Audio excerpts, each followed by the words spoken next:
कुमार गणित के शिक्षक आप लोगों को प्रतियोगिता परीक्षा से संबंधित गणित के पाठ को पढ़ाएंगे और उसमें प्रॉब्लम के सॉल्यूशन को मैं कराता हूं। इसमें मेरा यह दूसरा वीडियो है। इसमें चैप्टर अभी समाप्त नहीं हुआ है। चैप्टर नंबर 1 संख्या पद्धति में हमने पिछले वीडियो में आपको बताया था। अब आगे मैं उसमें आगे ले जाता हूं। पिछले वीडियो में मैंने आपको अभाज्य संख्या और भाज्य संख्या के बारे में बताया था। आपको जो भी प्रतियोगिता परीक्षा देना हो, और मैट्रिक स्तरीय हो, इंटर स्तरीय हो या ग्रेजुएट हो, जिसमें गणित विषय शामिल हो, वह राज्य सरकार की परीक्षा हो या केंद्र सरकार की हो, जैसे एसएससी हो, रेलवे हो, बैंक हो, राज्य सरकार के एसएससी हो, पुलिस हो, अग्निवीर का हो, ये सब शिक्षक वाला परीक्षा हो, सभी परीक्षाओं में जो गणित के प्रश्न आते हैं उसको मैं शामिल कर रहा हूं। तो उसमें मैं संख्या पद्धति चैप्टर में दूसरा वीडियो आपको आज बता रहा हूं, उसमें आपको देखना है।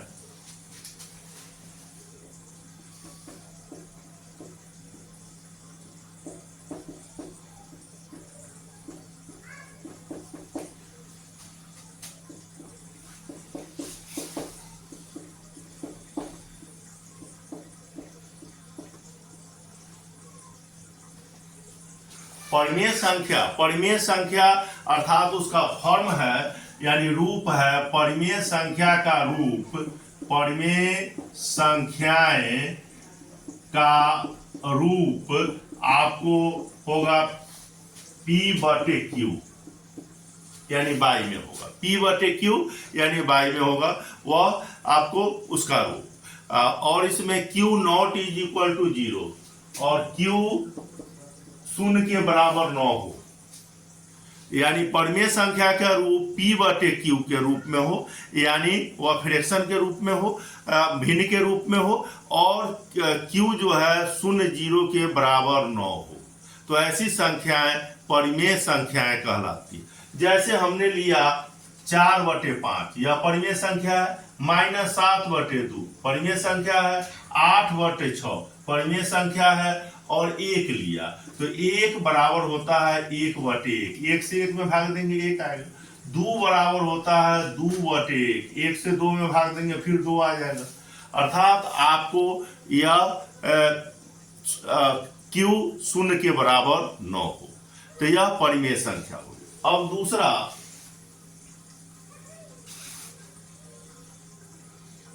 दूसरा बात मैं आपको बताने जा रहा हूं, जिसमें स्थानीय मान और अंकित मान। स्थानीय मान और अंकित मान किसी भी संख्याएं, अंकित मान का दूसरा नाम होता है जातीय मान।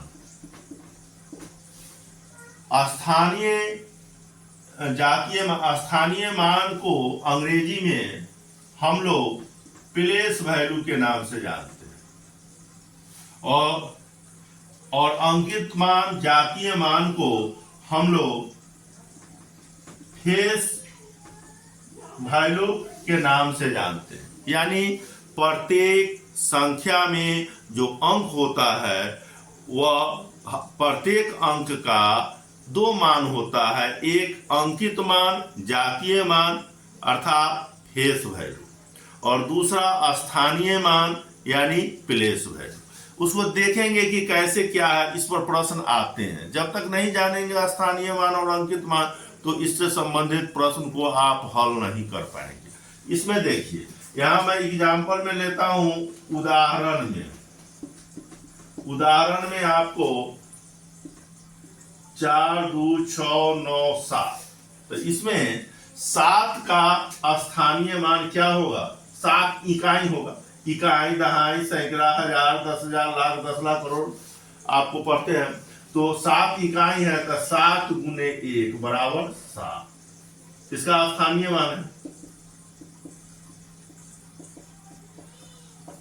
9, तो 9 × 10 इकाई, दहाई है तो 10 से गुना कीजिए, बराबर 90। अब आइए 6, तो 6 × 100 बराबर 600। इकाई दहाई सैकड़ा, 6 सैकड़ा है तो 100 से गुना किए। उसके बाद 2 को लेते हैं तो 2 गुने इकाई दहाई सैकड़ा 1000, तो 1000 से गुना किए तो 2000 हो गया। और उसके बाद फिर 4 को लेते हैं, 4 गुने इकाई दहाई सैकड़ा 1000 10,000, तो 10,000 से आप गुना कीजिए तो 40,000 हो गया।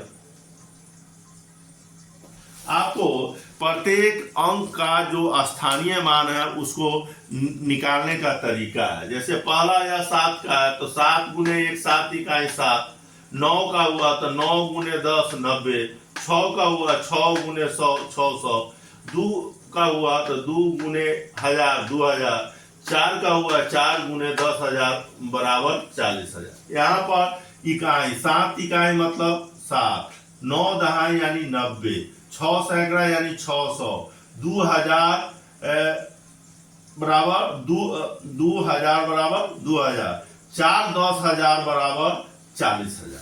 तो इस प्रकार से हम किसी भी अंक का आपको स्थानीय मान को पता करके और उसमें जो रहेगा टिक करने के लिए रखने के लिए उसको हम सॉल्यूशन कर सकते हैं। अब इसमें अंकित मान हम बताते हैं। अंकित मान में इसी को मैं ले रहा हूं 4 2 6 9 7। अब देखिए 7 का अंकित मान 7 होगा, 9 का अंकित मान 9 ही होगा, 6 का अंकित मान 6 ही होगा, 2 का अंकित मान 2 ही होगा और 4 का अंकित मान 4 ही होगा। यानी उसका जो अंक रहता है वही होगा, उसमें कोई बदलाव नहीं होगा। कोई नंबर दे देगा आपको नंबर जैसे दे दिया 5079, आपको पूछेगा कि 7 का अंकित मान इसमें क्या है तो 7 है, 9 का अंकित मान कितना है तो 9 है, 5 का अंकित मान कितना है तो 5 है, 0 का अंकित मान कितना है 0 का तो 0 0 ही हम बताएंगे।